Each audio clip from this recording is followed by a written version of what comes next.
আজকে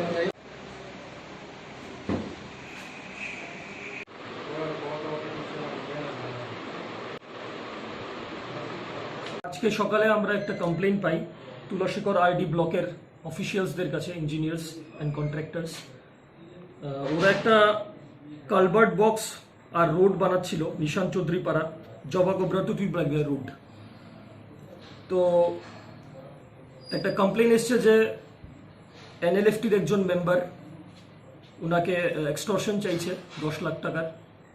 বাংলাদেশে ওরা ক্যাম্প, তো ওনাকে AK-47 পিকচার দেখিয়ে নানা রকমভাবে ভয় দেখিয়েছেন যে টাকা দিতে হবে, ট্যাক্স দিতে হবে, না দিলে ওনার বিপদ হবে। তো সেই কমপ্লেন নিয়ে চাম্পাওয়ার পিএসে আসলেন। Under the guidance of SP Khowai, an initiative of SP Khowai, আমরা একটা টিম ফর্ম করি, headed by SDPO Khowai, assisted by OC Champahour and staff. আমরা সিভিল ড্রেসে উইথ স্মল আর্মস একটা অ্যাম্বুশ করি তুলাসীখক পিএইচসির আশেপাশে, যেখানে ওই টাকাটা আমরা দামি টাকাটা নিয়ে ইঞ্জিনিয়ারকে নিয়ে প্ল্যান করে রেখেছিলাম।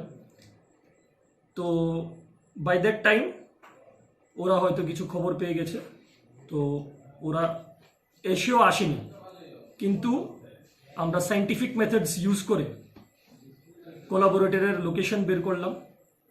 অ্যান্ড আমরা ওই সেম টিমটা এসপি স্যারের যেটা বানিয়েছে, এই টিমটা headed by me and OC Champahour, আমরা অ্যাম্বুশ করি, রেড করি, আর ওই কোলাবোরেটরকে ধরতে সক্ষম হই।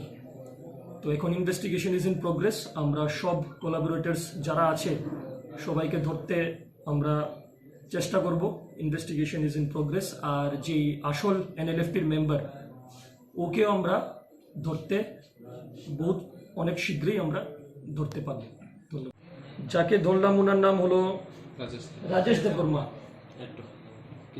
রাজেশ দেববর্মা।